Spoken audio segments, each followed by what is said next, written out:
Groove of Nations replays. Alright, let's get started. Let's do this. Welcome to Wargroove. This is Sneaky Dragon, and we are going to do some Bastion Français versus Team Canada. That's right, Groove of Nations is on. Groove of Nations is ongoing. We're going to do replays from the previous round of matches. And it's going to be super exciting. I've heard these matches were really intense and a lot of fun. Since we're doing replays, I've decided to slow down movements and option and turn on animations to give me a little bit more time to commentate and give you guys some time to figure out what's happening on screen. This first match is featuring, Red Jams. Red Jams versus Alpha. Red Jams will be playing Valder, and Alpha is Greenfinger. Red Jams will be representing the Canadian team, and Alpha will be representing France. Alright, let's get right into it. Oh, this is life. This is life. If you saw my recent stream, you remember that Red Jams kicked some serious butt on life up against Zeronics. So, I kind of feel like Red Jams is going to do pretty well, but let's see how this goes. Alright, pretty classic capturing phase. You know, I might skip some of the animations for the building caps, because that's pretty straightforward. Alright, so Red Jams is actually moving their commander off to the left here. Yeah, let's skip some of the building caps, because we can go a little bit quicker through that. And goes for the wagon. Alright, oh no, that was Alpha. Alright, yeah, so apparently Alpha did do the wagon strat in Groove of Nations before the Zeronics match. I didn't know that.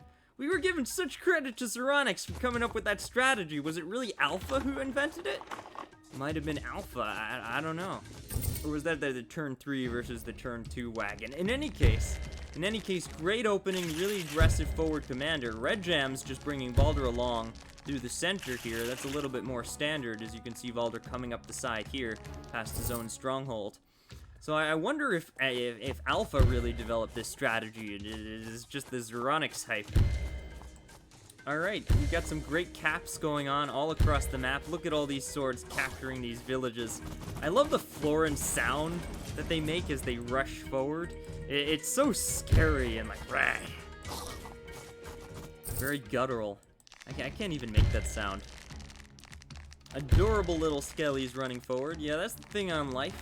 Everyone's just going to be capturing for the first few turns, but the opening is super critical. Even if no fighting is happening yet, we've got to just appreciate the state of the map. Look where everything is, you know, lots of swords coming out there for Valder, who's going to be making even more swords with their groove. Greenfinger too, it's a sword fest. It's a sword fest so far. We've got a bunch of swords coming up. All of the villages are almost captured at this point. That wagon just kind of inching forward. I'm not really sure what the point of that was. Not really bringing the mage up with the wagon, just kind of getting it up, just walking it up, actually. Oh, Red Gems, early dragon, turn 5 dragon. I love that play. And just slams Valder right into Greenfinger, moves a sword up to Greenfinger, but doesn't attack. It's just that posturing right there. The mage decides to go back through the village and walk this way anyway. It's kind of interesting. I wonder why it went around like that. And the swords are slowly edging forward, so yeah, Alpha's kind of getting driven off here. We've got to watch the dragon animation. I mean, come on. Oh, fire is super effective against plant. I mean, not really in this game, but that did a ton of damage. Meanwhile, Valder at 8 health just walking up to Greenfinger and smacking him. Red Jams is showing no mercy here, but he is going to take a little bit of counterattack damage from Alpha. And that puts Valder at 7 health. It's a little bit scary.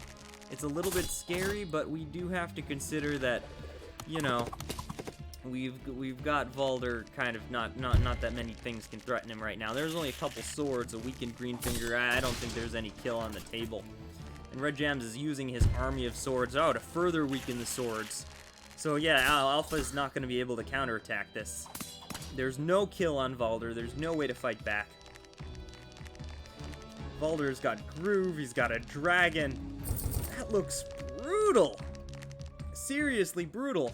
I don't know how Alpha's gonna deal with this. And the mage is sort of inching forward to try to contend with the dragon, and the swords are hurting themselves a little bit trying to take some villages. Really what you want is like a knight to take villages. But yeah, 2 swords can take a village. 3 swords to cap it. That's kind of actually pretty cool, taking a village and flipping it in 1 turn with just a bunch of swords. Alright, Greenfinger heals up, so he's going to be a little bit safe. And they've got a Witch to contend with that Dragon. Witch plus Alchemist definitely has more anti-air than air there. Meanwhile, that poor sword has been dueling that village for a number of turns now. I think the village is going to win by the looks of things, though. Oh, Valder retreating the 7 sword. Wants to keep it alive, maybe heal it. Rise from your and is making grave. more swords with his groove. It's just this onslaught of unit count. You know what? I kind of want to take a look at the unit count when we can. Oof. Oof. More damage to Greenfinger's swords. This is a really sword-heavy matchup. I mean, look at this. It's all swords. Swords everywhere. And just red gems dealing so much damage. Alpha really has to do something to come back from this. But the unit count is even. The income is even. Just checking the score real quick. It seems like it's not that bad. But just look at all those swords. That's classic Valder for you. That's Valder to a T. I actually really love how Chucklefish made Valder a very proper and thematic necromancer. Like, you are just overwhelming your enemy with tons of skeletons. And you kill something and you summon a skeleton. You kill something, you summon another skeleton. It was really well done. Valder plays like a necromancer. He just does. I think Valder is actually one of my favorite commanders in gameplay-wise, because he can go from being completely useless to one of the best commanders if you can play him well. And his groove is so simple, and on paper it seems like it does nothing, but it's really valuable. Alright, so the dragon's kind of inching over to the left side of the map to try to edge out that golem. Meanwhile, Valder and his army of pikes and swords and undead are just slowly inching towards the right side of the map to try to put a lot of pressure, defend that deep village they took in Alpha's territory, maybe threaten the stronghold. Witch moves up, and the giant is fearless, standing almost right next to the dragon. Oh, look at that pose. Look at that muscle pose. It just punches down that village, and then that little sword captures it. I guess that sword has given up dueling the 4 village up there, which makes sense. You really need 2 swords to flip a village. Alright, Greenfinger is repositioning his army in dangerously close range of Valder. It looks like Valder might be able to attack into that. I'm not sure if Greenfinger has enough there to be that close to Valder. Alright, doing some damage to the sword with the dog, getting a little bit revenge. Very nice. Crazy damage. Dogs do so much to swords. Harpy, Mage, and Dog builds. Pretty good. Going for triple builds to keep unit count high. Oh no! Oh no, was that a night crit? Was that a night crit? Oh, the dogs, even though they were standing on mountain, they were just obliterated by that night crit. Pike's going in. It's definitely going to take out that 4 sword. Greenfinger is looking in a little bit of a pinch here. And now, that pike set up a crit on another sword. It's going to get 1 shot. Boom. Huge damage from red jams. Oh no, another pike crit. This time into a pike. Yeah, like I was saying before, Greenfinger was standing just a little bit too close to Valder's army without enough troops to really... Was that a mistake? Behold, Was that a misclick? What did red jams just do there? It's like the mage just healed nothing. That looked like a little bit of an oopsie unless I missed something there. I might have missed it. Maybe there was a damage unit there. I just didn't see it. Could have been a misclick. In any case, it doesn't really matter. Red Jams is really dominating here. So much incoming damage. Yeah, the mages just go in and steal that village. And Red Jams has his own giant coming out. He uses the balloon just as a body block because there is no anti-air on that side of the map. Nothing can kill the balloon. So it's keeping everything nice and safe. I don't think there's a kill on Valder. There's 2 sides exposed. You could get 3 sides exposed. You could get a hit with Greenfinger, but I don't see a kill on the table. Greenfinger could do 45, maybe the Harpy could do another 20, some suicides, but if you remove the sword, you're wasting something to kill the sword, you know, so then it becomes just 2 sides. I don't think there was a kill there. I don't think Valder could have died. Maybe some really lucky suicides, maybe, but yeah, I don't think Valder was going to go down there. Alright, Greenfinger really just retreats here, and unfortunately most of his army is still perfectly in Valder's range. This leaves Valder free to continue the attack, and is going to be doing some damage to Greenfinger's forces. More pike crits coming out. Definitely, it seems like Red Jams is in complete control here. We see the unit count start to change in Red Jams' favor. Big mage hit there. That's another point of unit count in Red Jam's favor. We see Greenfinger dropping. Oh, Greenfinger is really exposed right now. 3 sides with dragon hits, commander hits. There's a pike. Pike hit comes in. That's going to be 30. So 40 from the dragon, 30 from the pike. With Plains defense, you really only get an extra 8%. When you tack on an additional 45 from the commander, that's GG. That's GG, that's game. You fought well. Very, very, very powerful play from Red Jams. You know, Red Jams proving their worth as one of the top 5 players. Very difficult to go against. But we've got to give credit for Alpha there for that wagon opening. If Alpha was the inventor of that opening, you know, that was a seriously innovative opening that changed the way this map is played. So huge props to Alpha there for that. Alright, we're going to get into the next game. Let's jump right into it. The next game is going to feature Ghetti as Ragna versus Amaury as Valder. Ghetti will be representing the Canadian team, and Amaury for Bastion Français. Alright, let's get started. Alright, again, we're on Life in 19 by 19. Although I guess it's called Haggard Hollow now. Valder and Ragna, both very, very good commanders. Ragna has become so popular lately due to just her sheer ability to come back from behind, to turn a situation around, go in, close matches, deal big damage. Close overview, please. Nice match. Oh yeah, Alpha played really, really well for a new player. Absolutely. Again, that wagon opening was insane, and we see everybody doing it now. So Ragna's become crazy popular lately. One of the reasons Ragna is so popular is because she will always get her groove in the maps that are meta right now. And that's something that's been discussed. You know, the maps give a little bit too much groove too early, so that slow charge commanders have a little bit of an advantage over fast charge commanders, because you'll get your groove and be able to use it around the same time that a fast charge commander gets their groove. But the whole balance is that the fast charge commander shouldn't get their groove, should be able to groove, twice before the slow charge commander can groove.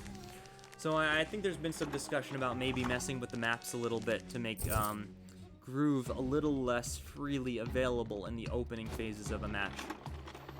And you know, Valder is one of those commanders who is the only commander who has very fast charge. Valder charges groove like no other, dumping tons of skeletons onto the match. Very exciting. Alright, what do we see? Is early tower a meta on Haggard Hollow? It seems very inefficient. Nah, not so much. Usually you want to try to capture villages before the tower.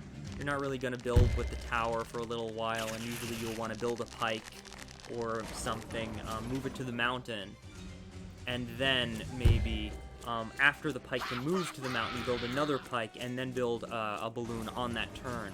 So you have 2 pikes, they can both get into the balloon, and then you move them both with the balloon forward. So that's a little bit more meta. The early tower cap is a little bit weird. But you know, it depends on what you're gonna do for your opening path. Like, for example, if you do go really forward with the village captures, you might be giving groove to the opposing commander, and the last thing Valder wants to do is give Ragna groove.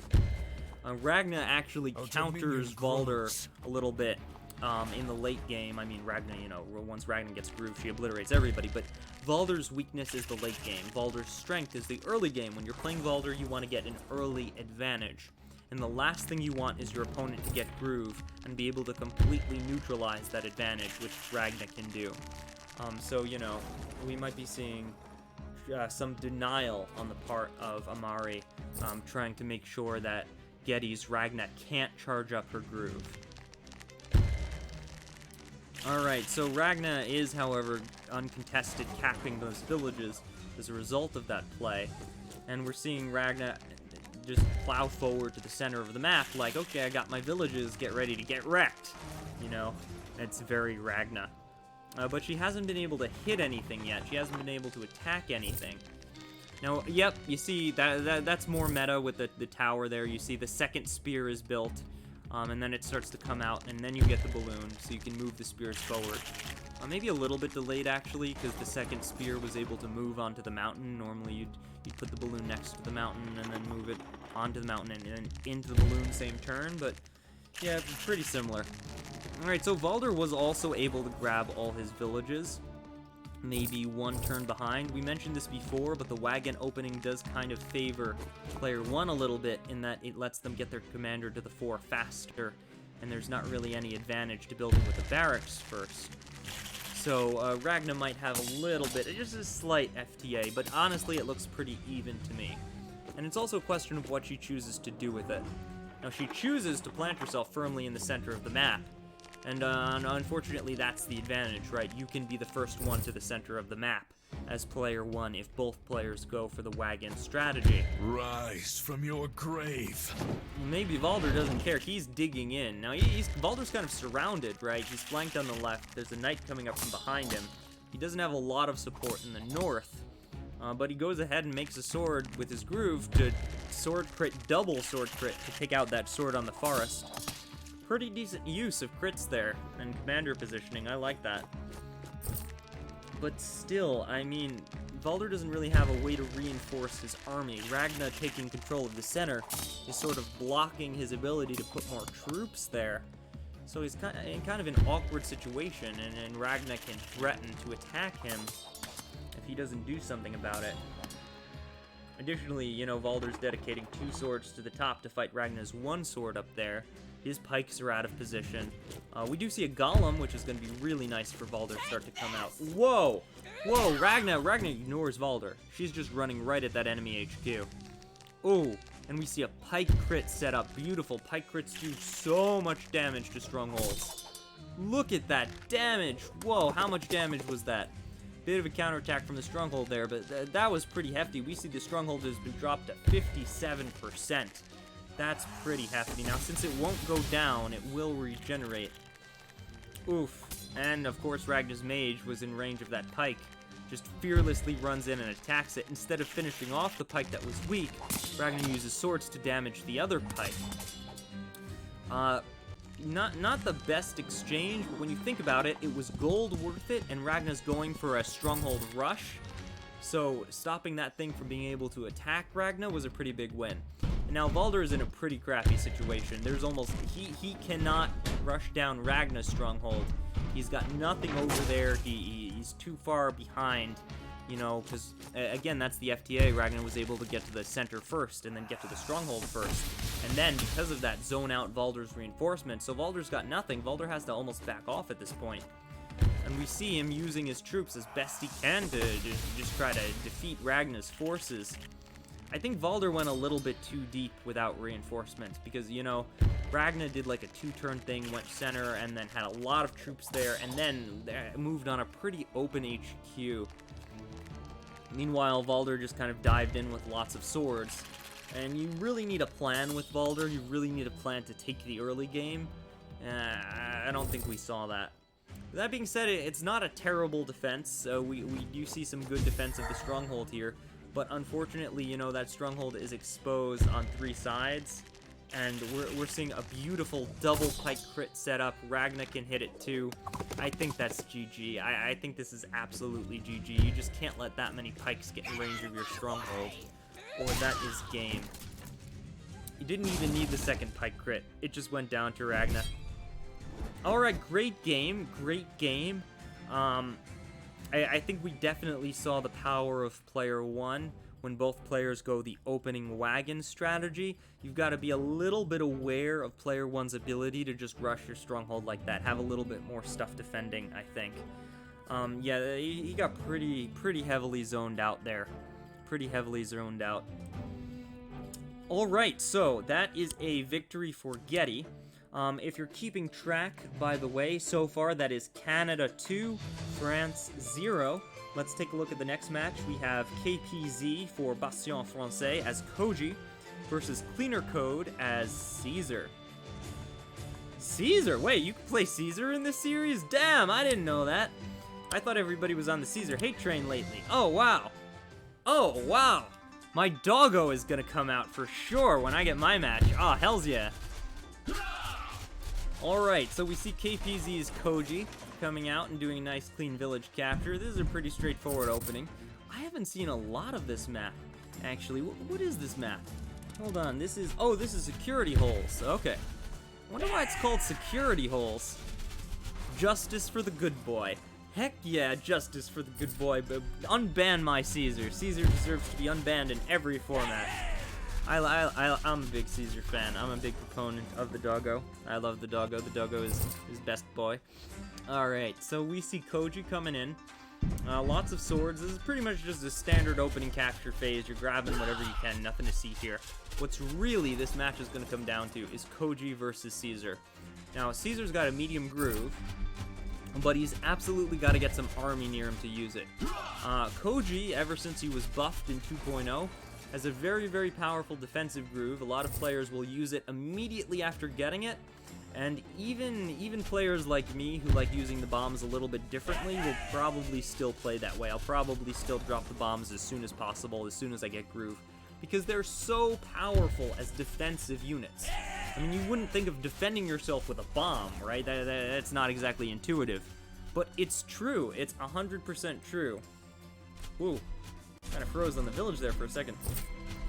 Koji's bombs are one of the most defensive units in the game. They cannot be one-shot by anything except witches, and you can prevent the witch one-shot with a witch of your own, which you usually want to do if you see your opponent getting a witch.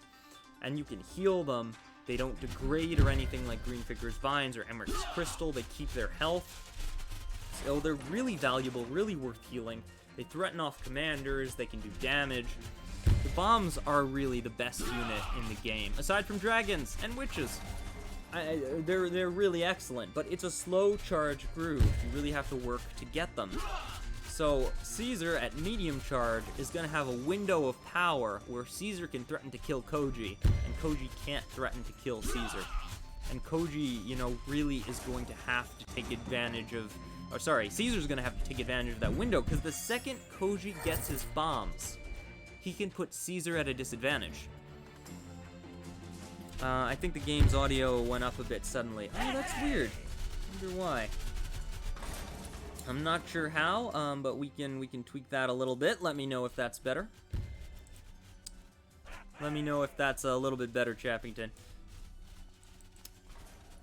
Alright, so, yeah, like I was saying, if Caesar can't kill Koji during that window of power, and Koji gets groove out, Caesar is actually not great at dealing with the bombs. I don't know, on my end the audio keeps hiccuping, like the volume. Gee, I'm not sure what could be causing that. A tad too quiet now. Gosh darn it, I can't please you guys. Alright, I'm gonna bump it up a little bit. Here we go. What was it at? 27, so we'll put it at like 26. Alright, there. How's that? So, if Koji can get groove out, even if Caesar has groove, it'll be really hard for Caesar to deal with the bombs. For example, what are you gonna do? Throw a mage into it, and then walk Caesar in range of the bombs, and groove that mage? It's risky to have Caesar that close to begin with on the previous turn, right? And you groove a mage to kill one bomb, you've just dumped your medium charge groove to kill half a slow charge groove. That's not worth it, and that mage is gonna take counterattack damage, you're gonna take damage. Maybe you can get some other wins off the groove, maybe. But, like, that's basically Koji forcing Caesar to burn groove. That's not how you want to play Caesar. And if Koji can neutralize your groove while getting some wins off the explosions, it's not ideal for Caesar, especially because every turn you don't do that, Koji can use the bombs effectively to make trades, to win trades, all the while charging up for his next groove, while you have to wait a little bit to position your groove. So once Koji gets groove, he sort of has an in on Caesar. He can take advantage of Caesar a little bit. Because that's one thing people don't realize about Caesar. I talk about Caesar's weaknesses. Like, everyone's like, yeah, Caesar has no weaknesses. But if you have a really solid formation with a lot of really weak units in front, Caesar can't groove you. Caesar can't groove you because at best he could hit your swords. That's it. Unless Caesar gets really, really close. And if Caesar gets really, really close, then you can attack. So it's sort of this threat window with Caesar. I'm going to be talking about a lot this game, threat window, because Caesar has a groove that has a very short-range threat window where he can, you know, break your walls, wipe out your formations, kill your commander, but also a long-range threat window where the most he can hope for is a very telegraphed lethal. And you can stop the long-range threat window just by putting a bunch of swords in front of your commander. That's all you have to do. So if we see Koji play this really well, we're going to see all these weak units, all these swords, be very, very effective in shutting down Caesar's bigger plays. Like on a map like this where you have so many swords, so many weak units, Caesar really falls off because grooving a sword is worthless. You know, a sword can attack again. Well, I'm sorry, what did it attack the first time? It's a sword. Whatever it attacked, it's going to be like 7 health now, right? So, yeah, you're not going to get a lot of value out of that. You need knights, you need big units, you need giants, you need dragons, and you need... oh, excuse me. And you need your way to not be blocked by all these units that you don't care about. You're not going to burn groove to kill like a couple of swords. That's ridiculous. So that's what it comes down to. And that's why Koji might be a better pick than Caesar on this map. Because, like, you know, spin it on its head. How can these swords possibly penetrate the Koji bombs? How is the enemy commander going to get anywhere near you while you have these bombs and a bunch of sword suicides, right?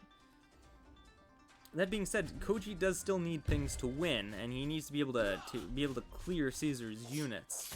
I love Koji, lol. Oh yeah, Koji's great. Koji's a pretty powerful commander now. Alright, we're just seeing swarms of swords and units right now. Oh, really bold.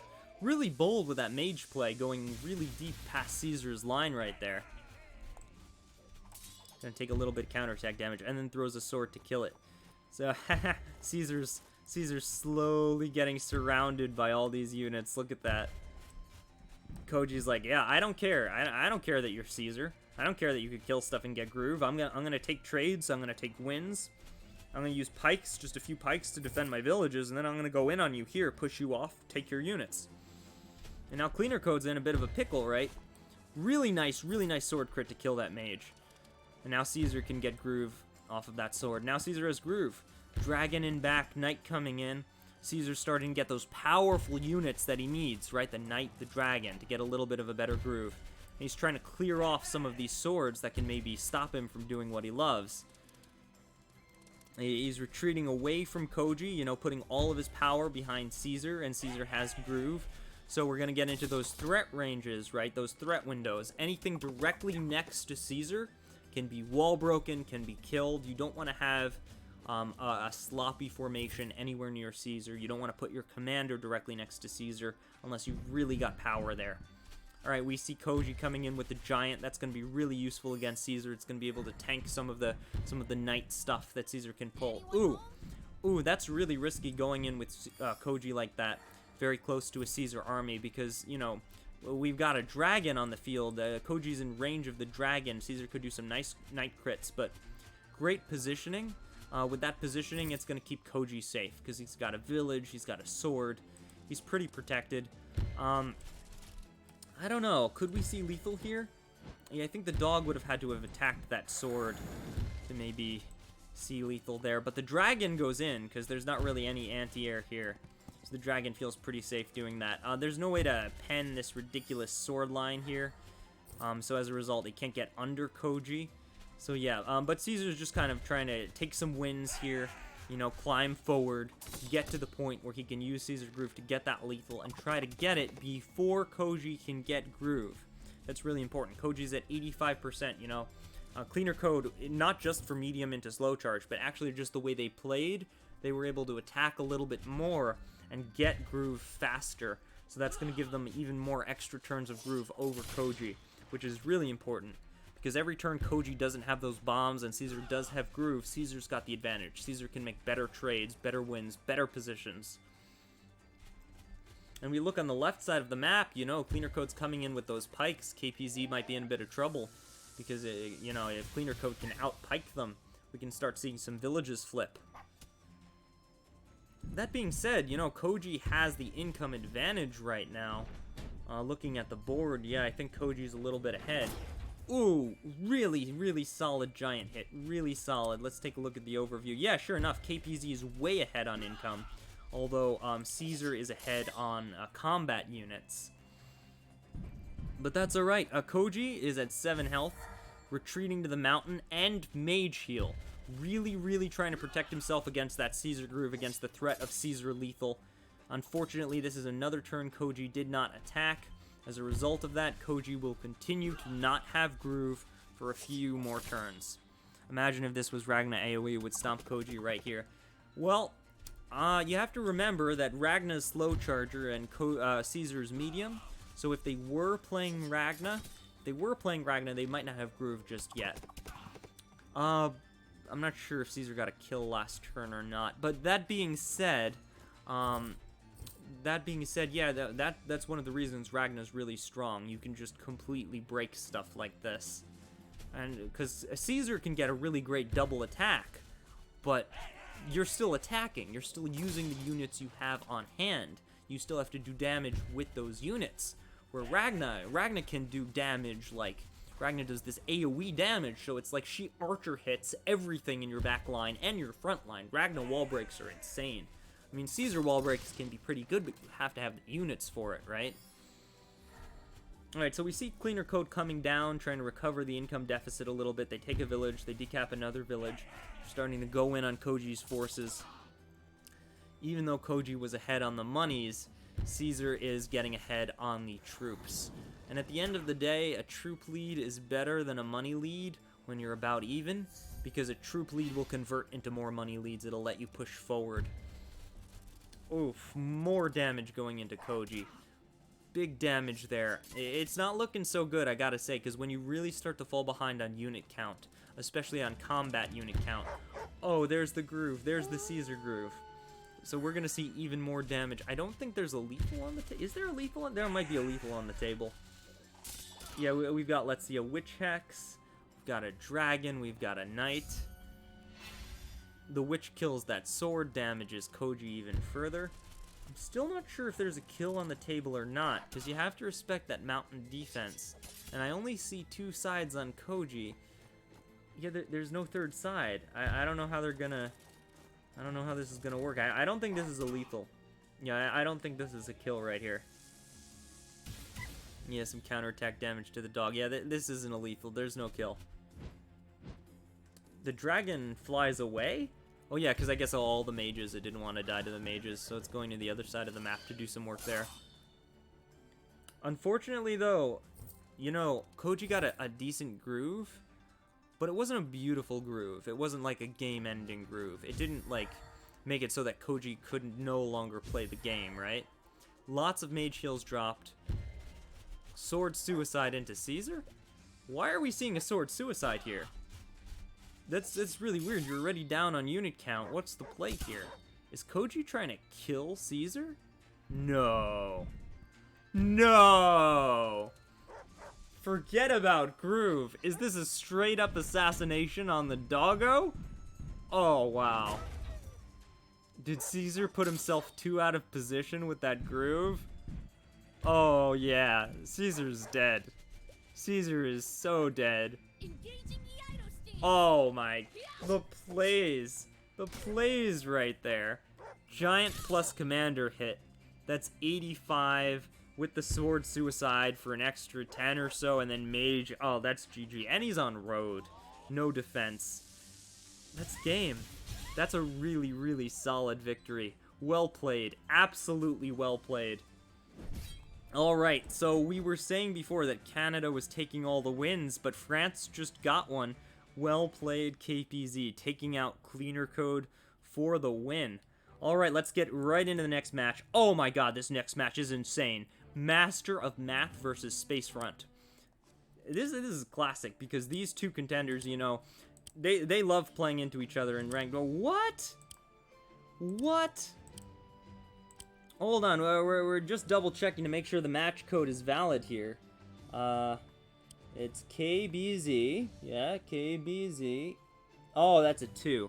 That's a 2. I'm sorry. I was reading that wrong. That's a 2, not a Z.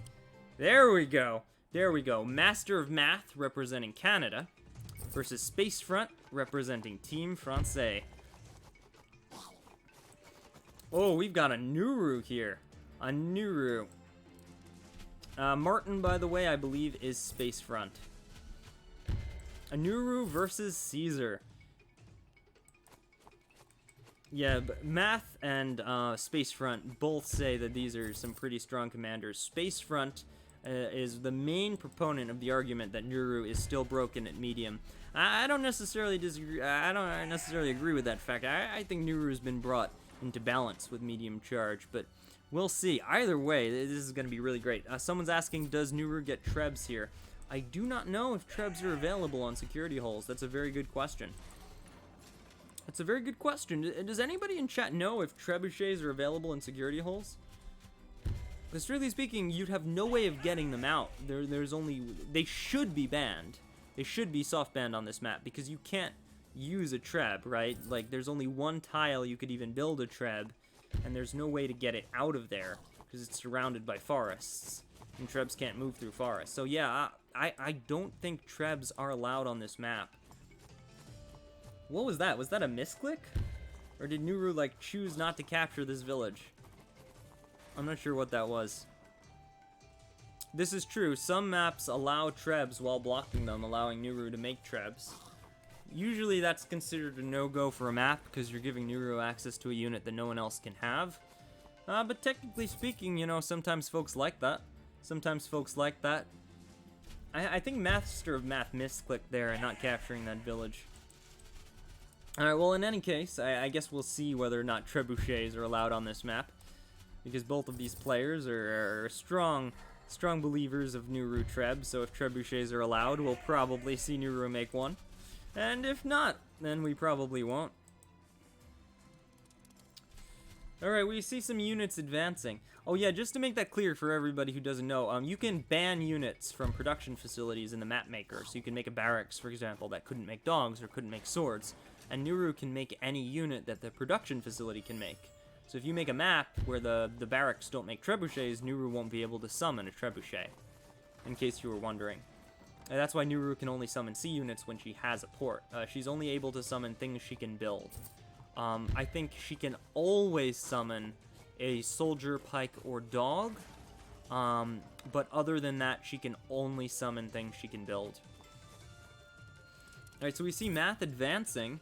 Lots of dogs, lots of swords, a handful of pikes, pretty cheap units.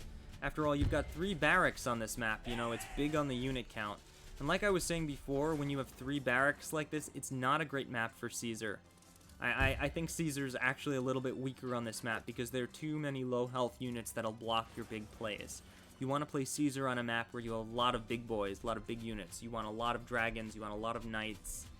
And I'm just not seeing it on a triple barracks map that also has port, that also has double tower. This is a unit spam map. I don't think this is a Caesar map. This is a freaking Sedge map. You should be playing Sedge, honestly. I don't see why anyone doesn't play Sedge or Ragna on this map when you have three production facilities. But, you know, they think that Nuru and Doggo's OP, so, you know, what you're gonna do. People will play what they think is OP, whether or not it's true, just saying. I'm sorry, that's just my 2 cents. It's just, if you're watching a sneaky stream, you're gonna get some crazy sneaky opinions. Though I am serious, though, Caesar is a little bit nerfed in this situation. I don't think that's a bit of a hot take. I think that's a pretty straightforward take, because if you have a lot of low health units, you can't groove through them. It's an impenetrable wall. Like a wall of swords is the ultimate Caesar counter, oddly enough. Or a wall of dogs. But, you know, Caesar is a dog, so... Yeah, look at that. Like 4 builds right there in one turn. Pike, pike, dog, balloon. 4 builds. And Caesar can only groove 4 units. So by the time you get a medium charge groove, and there's like frickin' 30 units on the map, what are you gonna hit? And with what? You know? Like, you're grooving a dog only gets you so far. Grooving a sword only gets you so far there. There's not a lot you can do with it. But Nuru, too, it's like... What are you gonna do with Nuru? You can make yet another dog? Great. But you could also just build one out of your millions of barracks.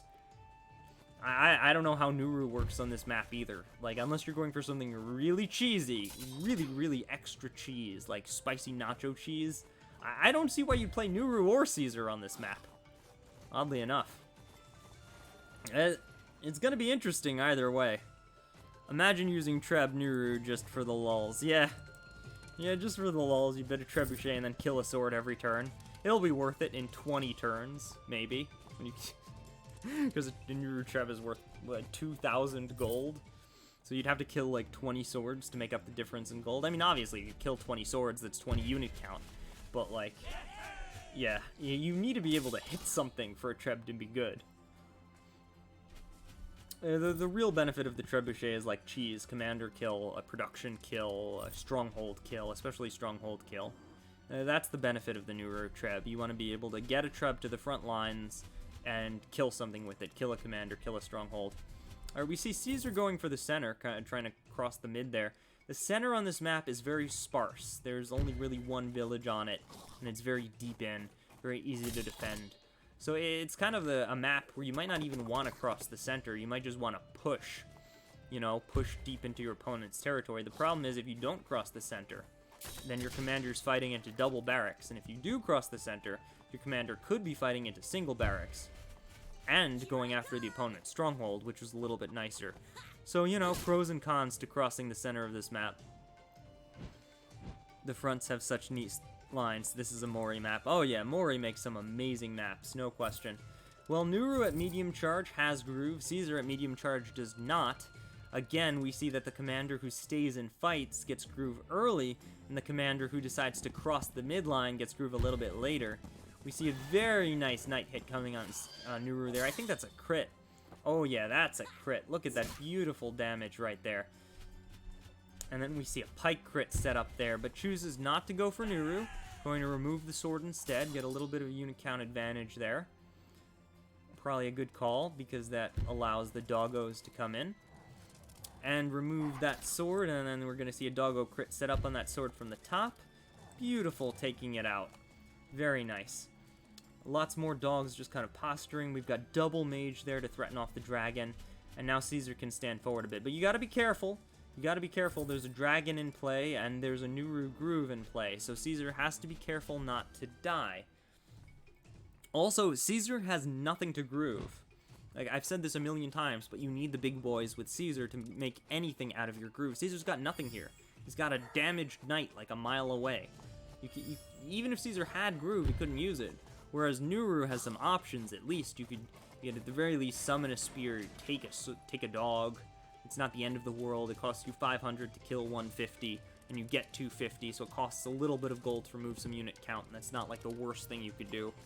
It's not good, it's not worth a groove, but you could, you know, threaten the Nuru mage, take out a dragon or something, right? You see, I don't like that. I don't like that advance right there with those pikes, because even though they're killing a sword, they're putting those pikes in danger. You know, you could use a pike crit on that front pike and then a sword to take it out. Oh, no, he reinforced it with the dog and the sword. Okay, there's enough there to defend it now. It's respectable now. I take that back. That's a good advance.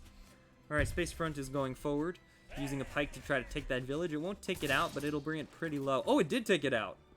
Oh yeah, because it's a crit. Pike crits do insane damage to villages. Very nice. Advancing on Nuru. You see, they're putting a lot of units in range of Nuru without attacking anything. That's going to give Nuru some power there. And notice how Caesar is always super clustered, like village on one side, balloon on the other side.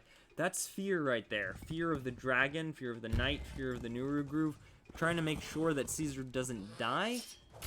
But I feel like that was a little bit too far back. You know, Caesar is just too far from the fight. You can't get gains with your commander if your commander is hiding the whole time. But this is Spcefront. Spcefront is the #1 most vocal player that Nuru Treb is scary, that Nuru Holding Groove is scary. I think Spcefront has kind of scared themselves into a corner, though, because Caesar's got to advance a little bit. I don't know, like... Yeah, you gotta find a way to put yourself a little bit more forward and block off the groove. If there is a way to do it. You know, maybe there wasn't. Maybe that was the only place they could have put Caesar. But Caesar's gotta be able to advance, otherwise this just isn't happening. But that's another thing, even if Caesar goes to the front, you need big boys. You need your own dragon. You need a witch. You need something to do damage. Something. Caesar's just doing nothing right now. Yeah, I agree, that's the problem. Assuming Nuru not capping wasn't a misclick. Yeah, we don't know. Nuru not capping was intentional, wanted to heal off it. Oh, alright! So we got Master of Math on the stream. That early not cap in the beginning was so that he could cap it with something else and then heal Nuru off it. Alright, so that was actually a strategy. I missed that one. Thank you, Math. Thanks for explaining that one. That's actually pretty useful for everybody to know. We were wondering about that. Alright, awesome. So we see Nuru doing tons of damage with those dogs coming in, making sure she's got a village on her right, keeping herself safe, but there isn't a lot that can kill her, really. I mean, there's the knight, but 1, 2, 3, 4, 5, 6, yeah, then the knight can't really hit with a crit. That's not happening. Alright, so Caesar's just taking some trades, making some moves at this point. We see the pike crits coming down into the pikes. Gonna take a little bit of counterattack damage from this. Oh, no, not that much. That did a ton. Never mind, you're pretty safe there. So with those pikes sitting very, very healthy at around 9. Oh, yeah. We see Caesar definitely winning that pike trade. As long as he does enough damage, though, that the dogs can't just swarm and make up the difference. Now, Caesar's got 3 balloons. I'm not sure if I'm loving that, because they don't seem to be doing a whole lot. Like, what did that balloon do? It just kind of went over by the stronghold there. Is it meant to try to defend it against the dragon, maybe? But it didn't look to me like the dragon was in range. Oh, the knight. The knight was in range. The knight could have crit it. Oh, and he doesn't have any units up there. Okay, that's why the balloons are surrounding the stronghold. It's to protect it from the knight. Because he didn't have a ton of troops over there. I think the pike, like the pike alone, is enough to keep it safe. Because if the knight goes in, you know, it's not like it can take it down. But maybe he's thinking a few turns ahead, you know, if the dogs and the mages suddenly rush north. You want to make sure the stronghold doesn't have damage on it. Alright, let's talk about the left side of the map now, because the left side is where all the fighting's happening. We see Caesar and all these dogs going pretty hard into Nuru, but she's still got a ton of units here. Caesar is still saying super safe, super safe. Is he just trying to, like, passively charge up Groove or something? I don't think that's a winning strategy. He's only at 60%. You're not going to get Groove that way. Like, he took time to get Caesar all the way over there. Might as well use him. If you're not going to put Caesar in the forward, just keep him on the other side of the map. Do work, get Groove, push over there where you got, like, commander and defending your stronghold. I don't know about this. I don't know about this strategy of moving Caesar across map like this and then kind of just not using him. Whoa, HQ push. Oh, hell yeah. Like, at this point, Math can just kind of move forward. We were talking about those dogs would be able to revenge kill the pikes, and they did. And now, now, you know, Caesar doesn't have a whole lot defending that side of the map. He's really got to worry about the right side now. His stronghold is in danger. He's got to make moves. He's really got to make moves on the left and force something to happen, or shift back over to the right. We see the knight go to the left and the dragon go to the right. I'm not sure if Math, like, changed their mind halfway through, or just decided that the dragon would deal better on the right side of the map because there's too many mages on the left. And a knight deals really well with mages, so maybe that's what they were thinking. I'm also really liking that archer on Nuru's side, because the archer will help contribute to a kill if Caesar gets too close, and, you know, Spcefront's already being super passive.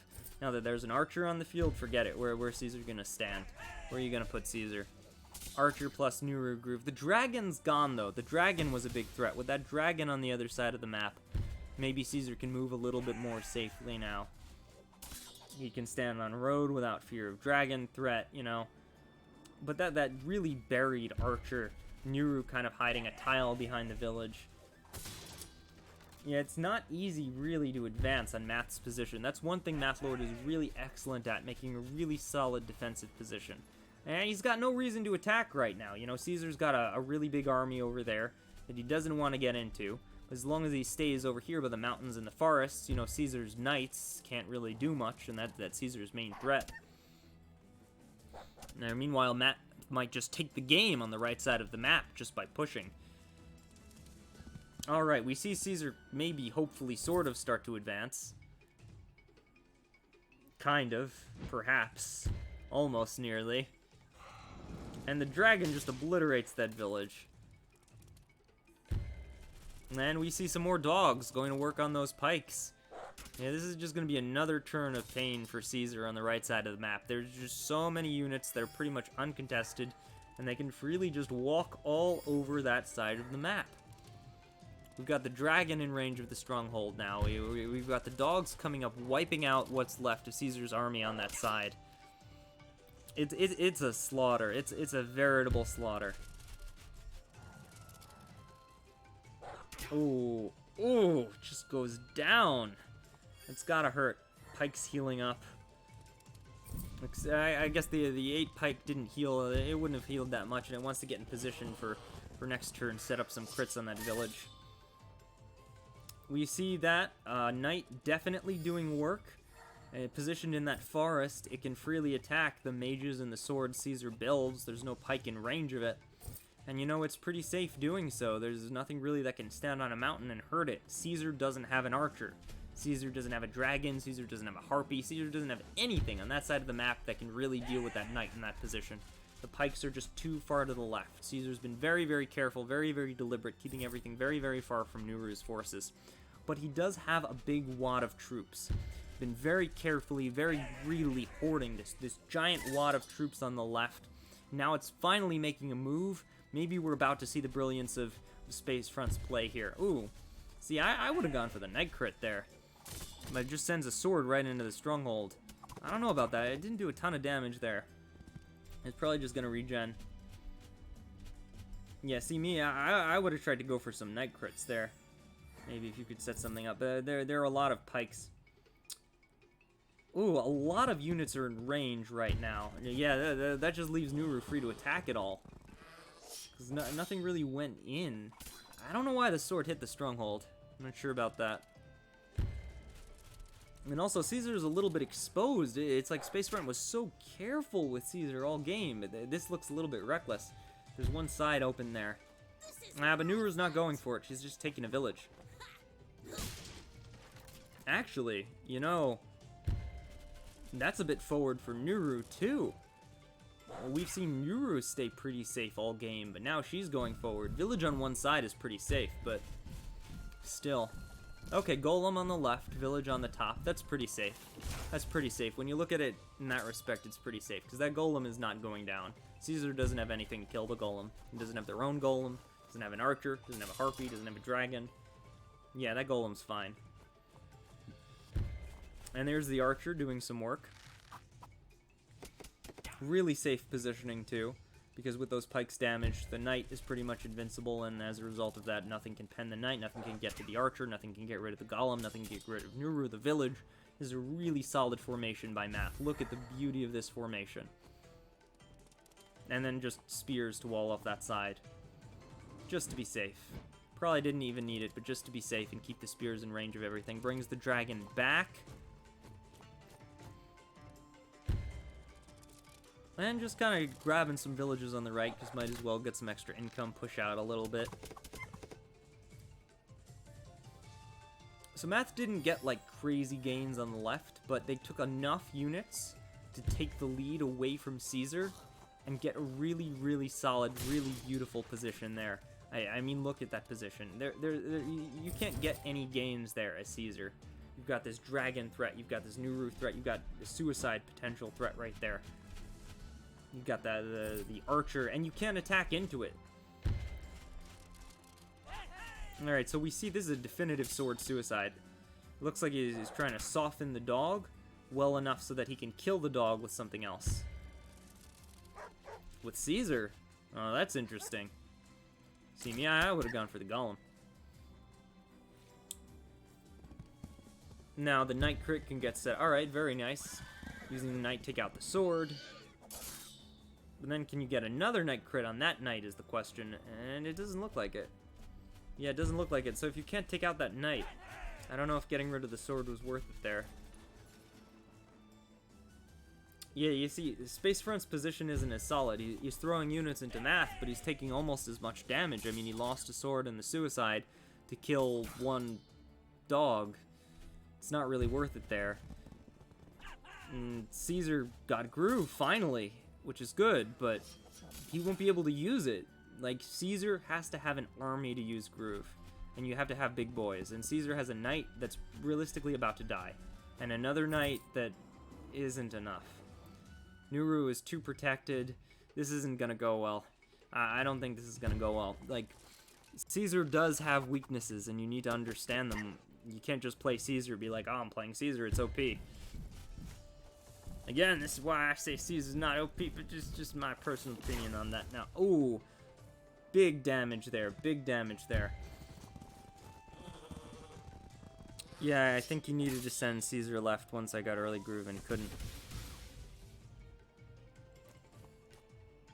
Well, in general, he needs Caesar groove to try to match up to Nuru. Yeah, you have to have groove. Like, you've got to have groove to go forward. And he didn't have groove. He went across the middle of the map, didn't really attack anything, and didn't put Caesar in the front lines. He played it a little bit too safe. And now, as a result of that, he ended up just letting Nuru just take gains.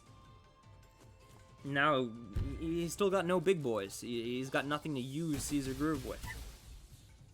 Like, even let's say he got groove a turn earlier. What was he gonna do with it? What was he gonna groove? He couldn't really do anything.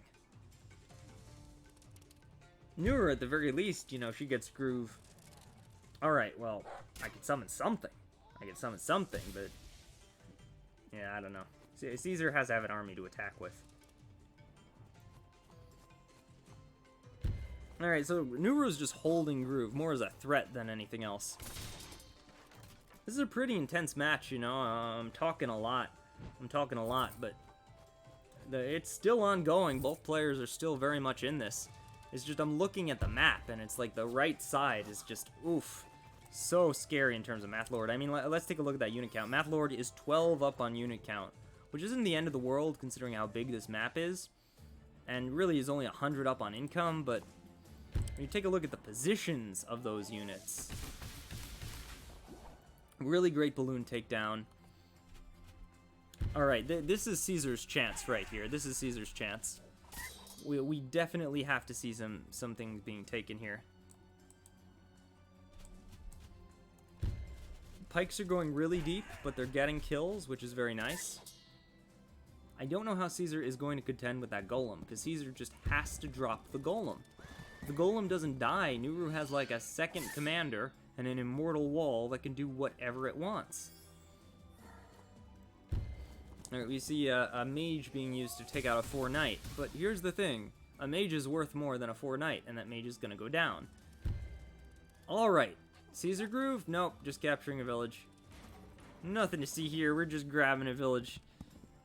Yeah, that's the thing. Math has won both fronts at this point. He doesn't have to take any risks. He just has to not lose. Caesar needs a golem or a dragon. Caesar needs something big. But it's just not happening. It's not happening. I see a witch, which is kind of nice. There's the new groove. And it's an archer. It's just a simple everyday archer. And it's used to crit a pike and not even kill it.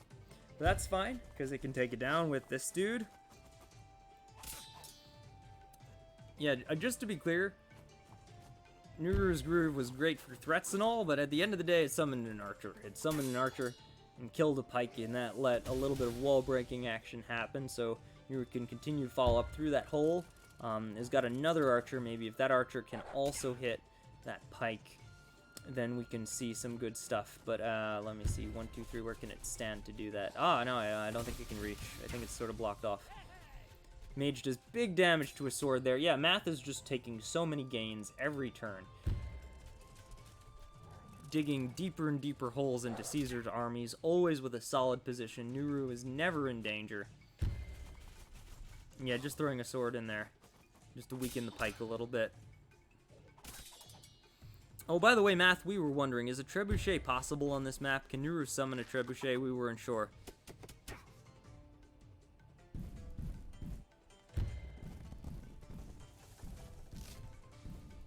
Yeah, just the giant walloping those knights. Look at that. Oh, so much damage. So much damage. Giant counters knight. There's no way around it. You're not going to beat a giant with a team of knights. like all game, Caesar has been attacking into this giant, but it has never hurt it, has never built something that can hurt it. If you're fighting a giant, you need your commander to hit it, or you need your own giant, or you need a dragon, or you need a couple of archers, or you need to hex it and bring it down. You've got to do something. You can't just let that giant roam free, and this giant has just been getting free kills, free wall blocks. Like, look at where it's standing. It's like, haha, you can't possibly attack my troops now. All you can hit is that forest dog. Good luck one-shotting a forest dog. Maybe you can suicide a couple units for it and burn witch hex for it. Make it totally not worth. Alright, we see a hex come in there. And a sword crit. Big damage there.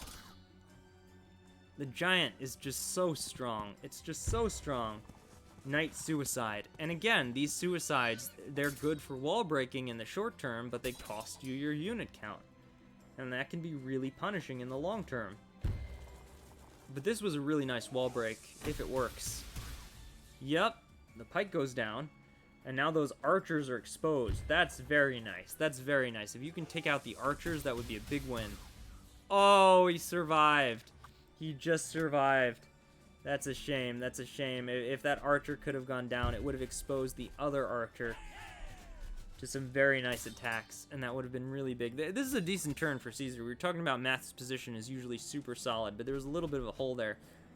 Ah, no groove. I would have loved to have seen a groove this turn, because I think if we could have seen a good groove this turn, we could have really seen Math's formation finally get broken, but Caesar just decided to retreat, go back a little bit. I think that was a mistake, because now Math is free to counterattack, deal tons of damage. Oh, we got a response. Yes, trebs are legal on this map, and you can buy them in the corner too for Tenri shenanigans. Okay. So, trebs were deliberately allowed on this map to enable Nuru and Tenri to use them. That being said, keep in mind, Math could only summon a trebuchet on a turn when he had banked at least 2,000 gold. So any turn Math did not have 2,000 gold, a treb wasn't possible. Alright, we see that right side finally start to advance. We see mage into pike. Mage into pike is a really weird thing, because it does tons of damage to the pike. Mage takes a little bit of damage, but strictly speaking, you know, it's almost not worth it. It's almost not worth it from a gold perspective. But then you can finish off the pike with something else, and that makes it worth it. Even though you're attacking this 250 thing with a 400 thing and taking some counterattack damage, not killing it. You know, it's weird, but mages sort of counter pikes. You just need more things. So they're kind of a have more counter to pikes. Ooh, attacking on the beach, very nice. That negative defense will actually improve the attack quite a bit.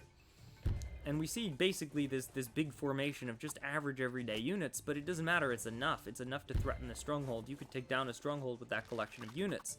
As long as that's true, Caesar has to keep throwing units into their path, and Math will keep getting more and more gains. Look at that. Just getting slaughtered by the pikes. Because Caesar's attack, you know, it penned deep into Math's territory, it hit that archer, but it also exposed an entire front where Math could just freely attack into it. Ooh, that pike survived. But now it can get hit on the other side, and now Math can hit them on two sides and continue to chip away at Caesar's army. Those mages are completely flanked now. They're stuck. They're gonna go down. Just finishes off that pike. Caesar's unit count is dropping at an alarming rate, and we still have that giant that Caesar doesn't have anything that can kill. Oh yeah, Golem is... We've been talking so much about the Golem this game, but it effectively is game ending. Like, Spcefront has not been able to deal with this Golem all game. He hasn't attacked it with his commander, he hasn't built something that could kill it. The Golem has just been so insanely good for Nero. And you know, a Golem is a really powerful unit in general because it doesn't really have a true counter. There's nothing that really counters a Golem. You know, a Trebuchet, okay, it does 50% to a Golem on planes or something if it doesn't crit. Golem can just walk up and smack the Trebuchet and kill it. Is it really a counter? I don't think so. Dragon's supposed to counter Golems, but Golems are always backed up by mages. And so, you know, like, the dragon can't go anywhere near the Golem, and it's not going to one-shot it, but it will get torn asunder by the mages. Yeah, Spcefront just surrenders. That's GG. That's GG. Great game for Mathlord, taking another one for Canada. That's Canada 3, France won. You know, this game, it really there's one more game after this, the 2v2. That's going to be the most exciting game. But before we go into the 2v2, you think he timed out. Oh, yeah, he was short on time, too. Yeah, right, this was a timed game, so that's definitely a factor. Yeah, look at this. 35 kills for Mathlord. Mathlord slaughtered units. But that's the thing. I keep saying you can't play Caesar on this map. There are too many cheap units. You don't have enough big boys. And, like, if Caesar had built a golem, maybe it would have been possible. But one of the problems is, if Caesar had built a golem, then we definitely would have seen Nuru Treb just to hit the golem. And then that could have brought down that golem, and Nuru would be up a golem. And it would have cost Nuru about 800 extra, 1,000 extra for the Treb to do it, but done like 1,000 damage, and it would have ended up net worth. So I'd say that Caesar is just not good on this map. I would not play Caesar on this map, and I love Caesar.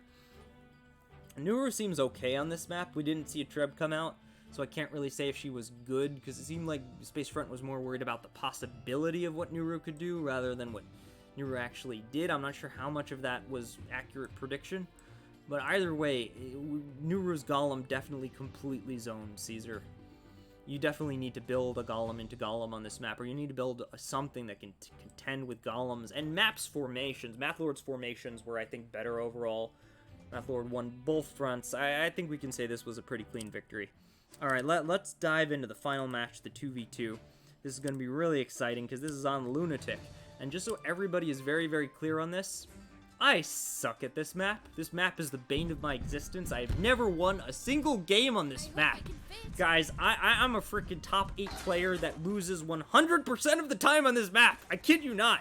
I don't know why. Something about this map just, I don't get it. I have bad luck on it. I do stupid things on it. I don't know. This map hates me. This map is the bane of my existence. I kid you not.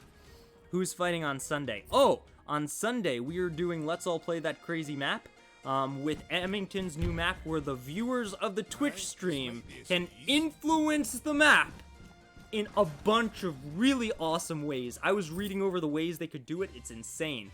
All right, sorry, let's get into the match, though. So it's a 2v2. This map is Lunatic. It's a crazy map where you have 2 teams of 2 players each fighting, but they're sort of separated by these castle walls and this terrain in the middle. So you've got kind of Koji versus Vesper on one side of the map, and then you've got Wolfar versus Greenfinger on the other side of the map. Yes, we should introduce who is who. So, for Team Canada, we have Dinferno and Mathlord. Dinferno as Vesper and Mathlord as Greenfinger. For Team Passion Francais, we have Koji as, I think, KPZ, and Saykoya as Wolfar. Is that KPZ? Yes, KPZ. So Koji, again, as KPZ, repeating their commander they won the previous match with, and Saykoya as Wolfar.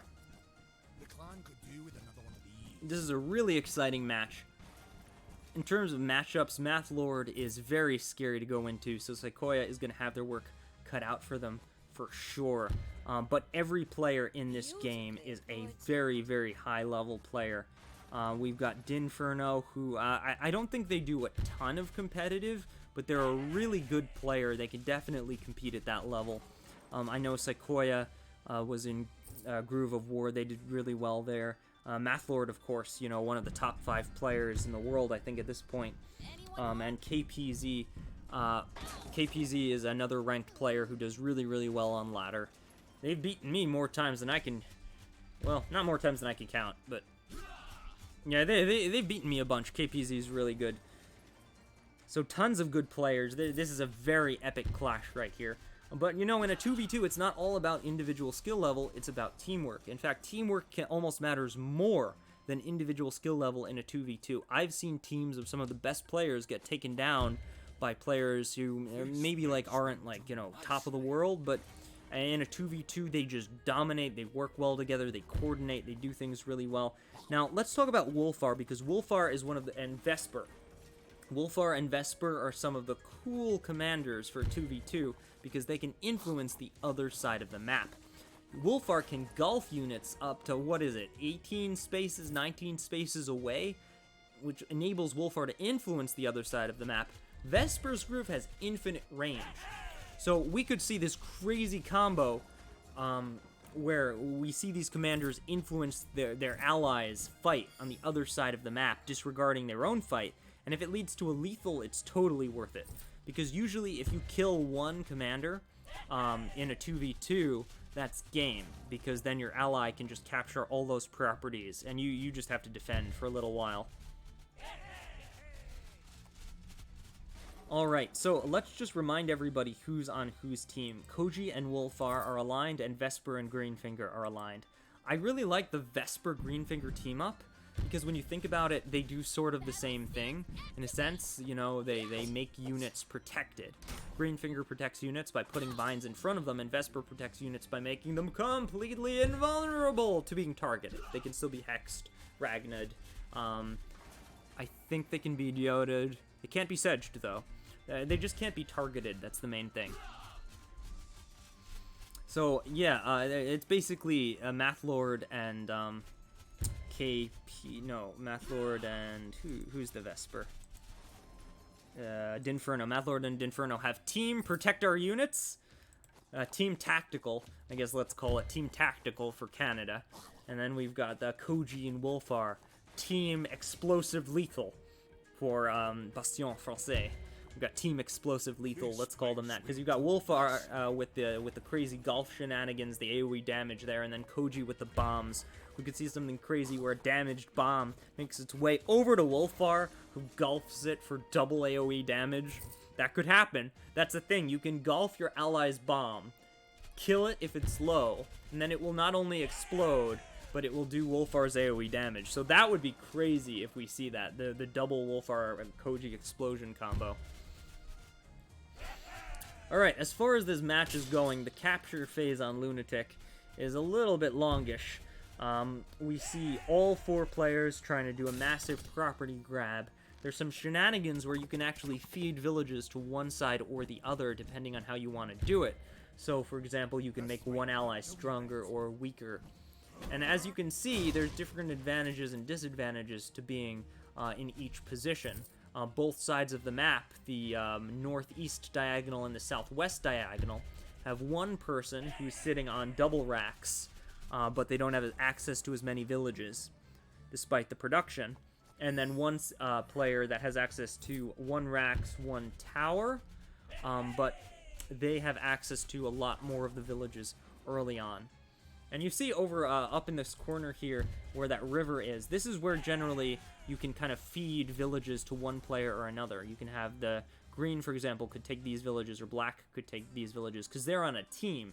They're working together, right? Green and black are on a team, and yellow and red are on a team. So you can kind of control who gets a little bit more income in your opening if you coordinate it. Also, we see that Koji and Vesper are both at high health. Greenfinger is at max health, but Wolfar is kind of low, which could be a bit of a disadvantage for Saykoya, and we see Mathlord taking full advantage of that, slamming Greenfinger right into Wolfar and doing lots of damage. And there's no kill here, there's definitely no kill, but it'll force Wolfar to heal, it'll waste Wolfar's time a little bit. Still, actually, that might have been a good move. It might have been a good bait, because if you can capture some villages, get Greenfinger off of your units a little bit, that might not be that bad. Unfortunately, though, the cost of healing that means that Saykoya will at best only be able to build a sword this turn, which isn't that great. Oh, we see Vesper has actually taken one of Greenfinger's villages over here by migrating the sword into their territory. Additionally, that'll give an extra sword for the fight against Wolfar, putting a lot of pressure on Saykoya. Meanwhile, Vesper is kind of surrounding Koji, putting KPZ in a bit of an awkward situation. Not sure how this is gonna go for Team Bastion Français. They seem to be in a sticky wicket right now. Koji slamming right into Vesper. Oh! Huge damage to Vesper. Huge damage to Vesper. Can she recover? Can she get out of that? I don't know if she can get out of that. Alright, Greenfinger pushing. Super damage. Very aggressive. Wolfar has groove. Oh my goodness. Oh my goodness. Oh, that was almost a kill. We were talking about that influencing the other side of the match. Wolfar grooving Vesper. Now is she completely trapped there? She could have died there. She totally could have died there. That was awesome. That might have come down to a roll. I'm not even sure. Was that a roll? That might have been a roll. That might have been a potential lethal there. Whoa, what's Vesper's health? I can't click her. I want to see her health. All right, 6%. I don't know if she regened. Yeah, I think she regened. So she was at 1%. Holy frick, she was at 1%. That was an RNG lethal. Oh, man. She might have died there. Maybe she should have died there. I don't know what the odds were.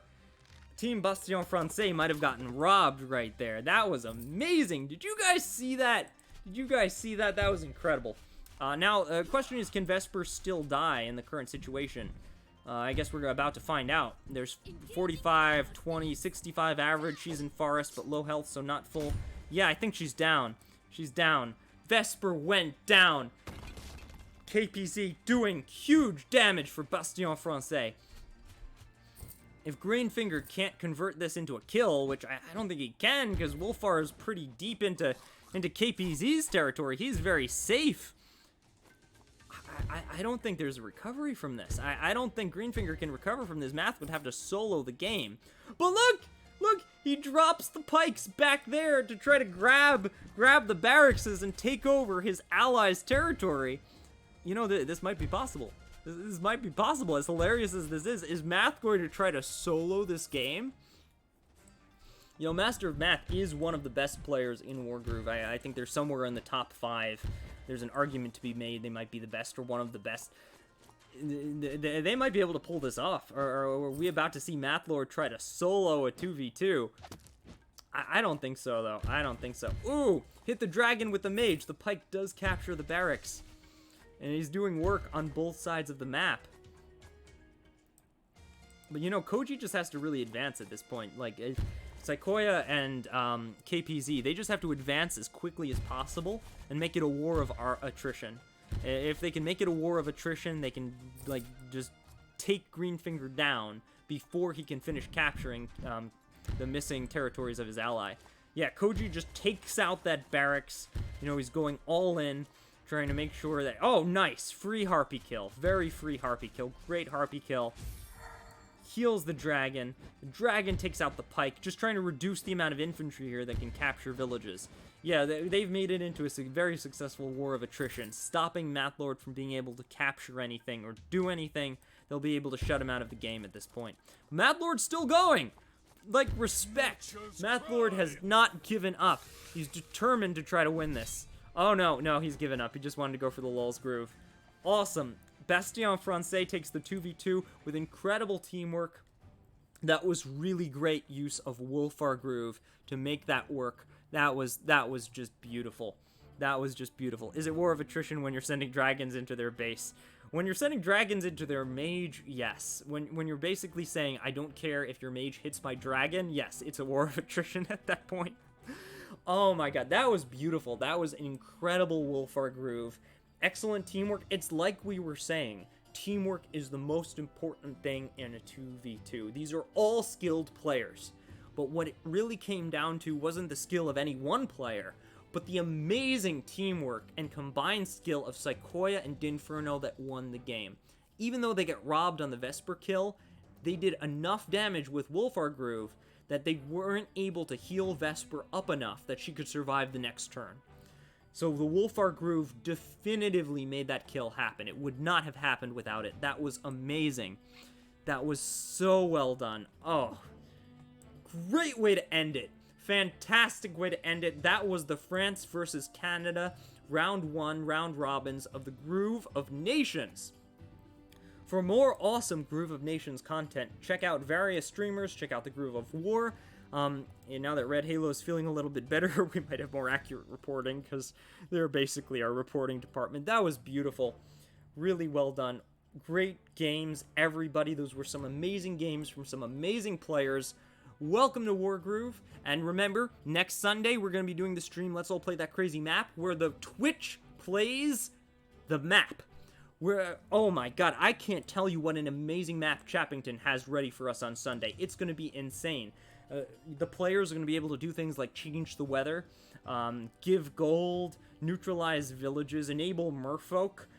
There's an option that just says nuke. I have no idea what it does. It's just the word nuke. And oh my god, Chappington, this map is amazing. I can't wait to try this on Sunday and let the viewers interact with this. It's going to be so much fun. That's all for now, everyone. I hope you enjoyed the stream, and welcome to Wargroove.